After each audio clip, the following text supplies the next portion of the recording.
saúde e bem-estar.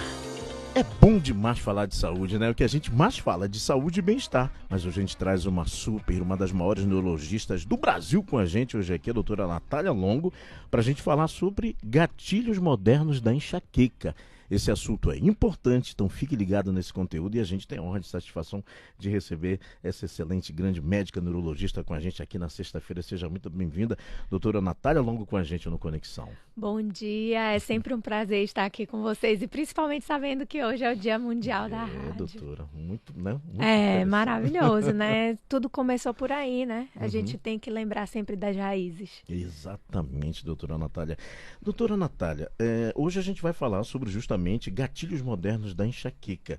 Doutora, hoje vivemos hiperconectados. O excesso de telas e a luz azul realmente podem desencadear crise de enxaqueca? Como isso acontece no cérebro, doutora Natália? Pode sim. Por sinal, é muito comum.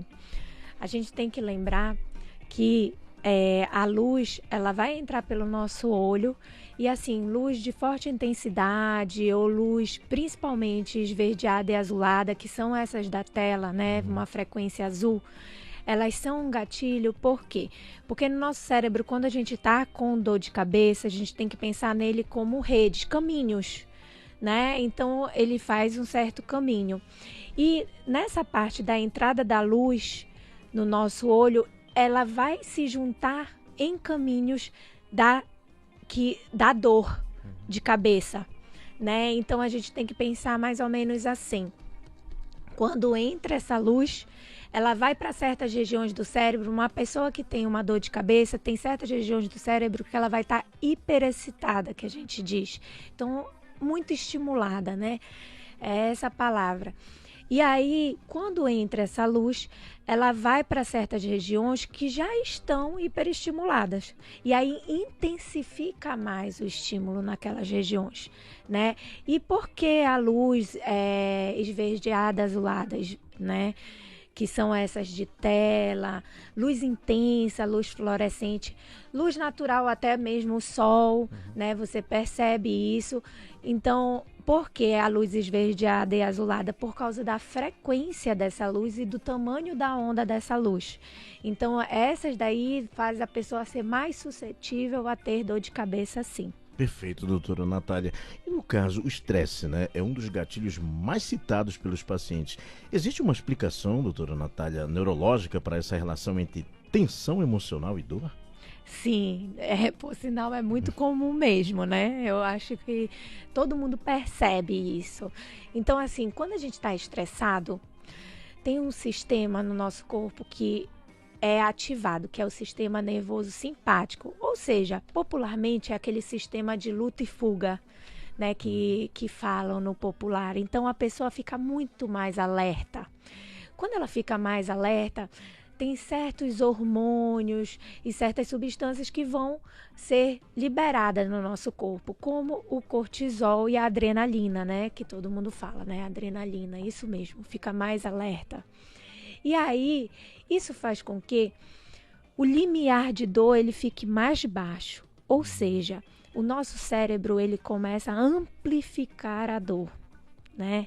Que nem a gente falou na semana passada, né? Na fibromialgia, né? Então, no caminho da dor, né? Na rede da dor, o nosso cérebro fica mais sensível a sentir essa dor. Então, eles serve como um gatilho e, se você perceber, fica muito mais intensa. Além disso, né, quando a gente fica estressado, a gente fica com contração muscular muito mais. O nosso músculo fica muito mais contraído, tanto da face quanto da cabeça como um todo, e essa região do ombro, né? Levando também a um outro tipo de dor de cabeça, que é a dor de cabeça tensional. Então, ela não é só um gatilho para enxaqueca, mas para outros tipos de dores de cabeça, e a mais correlacionada até é essa dor de cabeça tensional, que é a cefaleia tensional, que a gente diz. Então, você tem que entender que tem mais de 150 tipos de dores de cabeça. Quando o paciente chega com a gente no consultório dizendo que tem enxaqueca, provavelmente ele não tem mais só enxaqueca, porque a gente sempre fica postergando. Ah, não, é uma dor de cabeçazinha. E quando Quando vê, é mais de um tipo, e para tratar, você tem que tratar todos os tipos de dores de cabeça para aquele pessoa ou aquele paciente se sentir melhor. Perfeito, às 9h18, doutora Natália Lago com a gente, nosso quadro Saúde e Bem-Estar, né, falando sobre neurologia, nossa grande médica neurologista com a gente toda sexta-feira aqui no Conexão, e o nosso assunto é gatilhos modernos da enxaqueca. Doutora Natália, dormir pouco ou ter um sono irregular pode piorar a enxaqueca, né, ainda mais. Qual é a importância da higiene do sono na prevenção das crises, doutora Natália? Sim, dormir pouco, ele vai ser também um gatilho para dor de cabeça. Por quê? Porque durante o sono, a gente tem vários estágios, né, do sono. Eu não vou especificar aqui todos, porque senão já é outra aula. Mas assim, tem vários estágios. E aí, o que acontece? Tem um momento que o nosso corpo relaxa mais, tem um momento que o nosso cérebro relaxa mais durante o sono. Então, quando você tem uma privação de sono, esses estágios, eles são diminuídos, né? E aí faz com que a pessoa tenha uma desregulação entre essas comunicações, né? Das células do nosso cérebro, dos neurônios. Então, como essas células podem se comunicar de duas formas, tanto pela atividade elétrica quanto por substâncias químicas. Então, vai ter uma alteração nessa liberação de substâncias químicas, e uma das principais é a serotonina, né? E isso faz com que a pessoa tem uma maior probabilidade de ter dor de cabeça, porque tem um local no cérebro que regula tanto o ciclo sono em vigília, é que nem aquela parte dos caminhos que eu estava falando para vocês, como se fosse duas ruas, as pessoas estão indo para dois caminhos diferentes, mas aí de repente, né, se encontra em dois lugares diferentes, ou três, ou um, mas vai se encontrar essas duas vias. E aí tem um local do cérebro chamado hipotálamo que ele regula tanto esse ciclo sono em vigília quanto o ciclo da dor, né? E aí faz com que a pessoa tenha mais dor de cabeça. Eu até me esqueci da segunda parte. A segunda parte, não, tranquilo, doutora. Aqui, olha, como dormir, sono regular, né? Não, também, a higiene do sono, qual é a importância, né, da higiene do sono? A higiene do sono. Na prevenção das crises. O que é a higiene do sono pra gente? Então, essa primeira resposta é, né, porque a privação de sono leva a dor de cabeça. A higiene do sono pra gente, elas são comportamentos. Se você vê uma lista, né, do que a pessoa deve fazer para dormir melhor, né? É tudo um padrão comportamental. Então, evitar telas, né?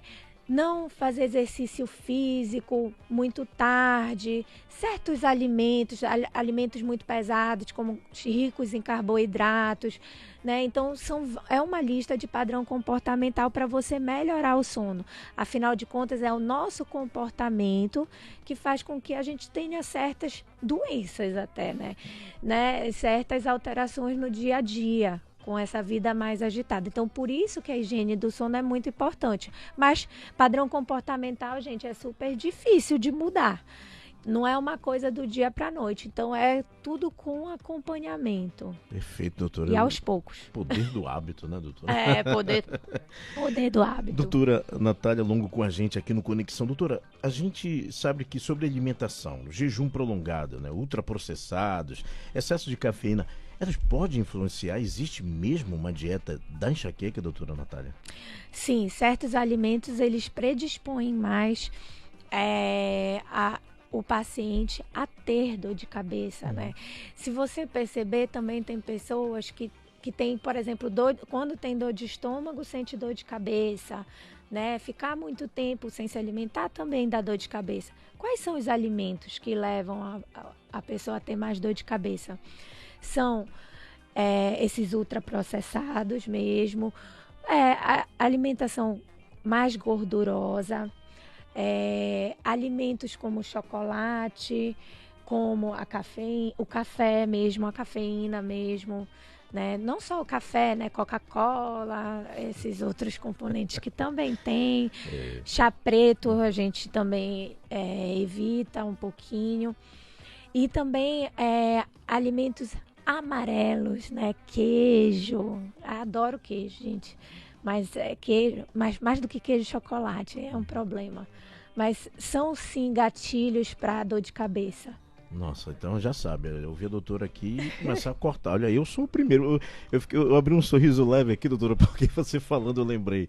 Eu não consigo cortar ainda a Coca-Cola e o café.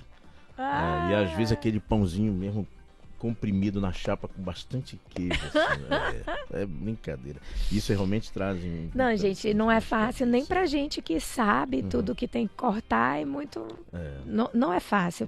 Comportamento é uma coisa difícil. Saúde e bem-estar com a nossa grande médica neurologista, doutora Natália Longo, nessa sexta-feira 13. Hoje, Dia Mundial do Rádio. Ela está aqui ao nosso lado, comunicando e levando uma pauta importantíssima sobre os gatilhos modernos da enxaqueca.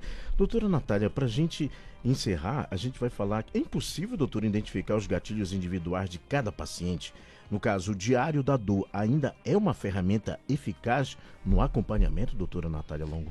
Sim, é possível sim. Como é que a gente faz isso? A gente, na conversa com o paciente, a gente chama de anamnese, né? Que a gente tem certas técnicas para perguntar o que a gente quer saber também. Então, ele vai direcionar a gente naquele indivíduo, né? O que acontece com aquele indivíduo? Qual é o gatilho maior? São certas perguntas que a gente faz e a gente consegue perceber isso. Por exemplo, na higiene do sono, que eu falei, tem pessoas, por exemplo, que dormem vendo televisão. Então, aquela pessoa é uma exceção. Conheço muitos. Pois é. Aquela é uma pessoa com uma exceção. Então, você vai adaptar a lista de higienização do sono para aquele paciente. Você não pode ser muito rígido, né? Então, cada um, essa é a individualidade de cada um. Então, você, na hora que está conversando com aquele paciente, analisando aquele paciente, você tem que ver como é que vai fazer, né? Já na segunda pergunta, que fala do Diário da Dor, por que o Diário da Dor é tão importante para a gente? Existem pacientes que, de uma hora para outra, melhora a dor só com o início do tratamento. Mas existem pacientes que têm uma dor de cabeça um pouquinho mais difícil de tratar. O que a gente consegue perceber com o Diário da Dor? Como é mais lento o processo de alguns pacientes para melhorar essa dor, então você consegue perceber pelo Diário da Dor que essas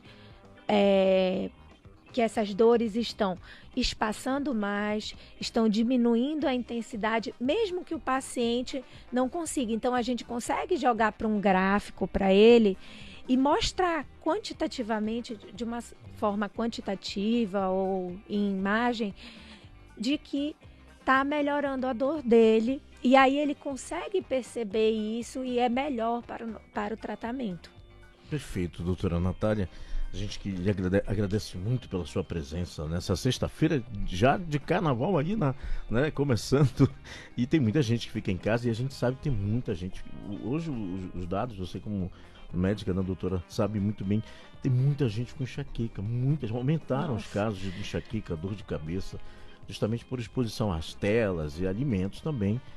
E a gente, no Conexão, traz sempre esse conteúdo brilhante, maravilhoso seu, doutora, para poder ajudar o nosso ouvinte. Não, dor de cabeça é algo muito comum. O problema é que as pessoas que têm dor de cabeça, geralmente, elas negligenciam isso, né? Exatamente. Porque pensa que é normal.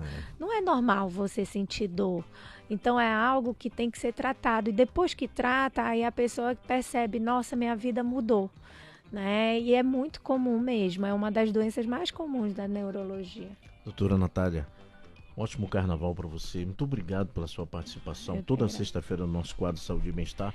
É uma felicidade, realização nossa profissional também tê-la aqui toda sexta-feira, trazendo esse conteúdo brilhante pra gente no Conexão Cultura. Eu que agradeço bastante, né? Adoro estar aqui, adoro conversar com vocês.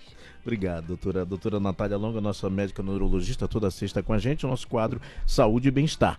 9h28, Paulo, a gente volta já com mais Conexão nessa super sexta-feira com você.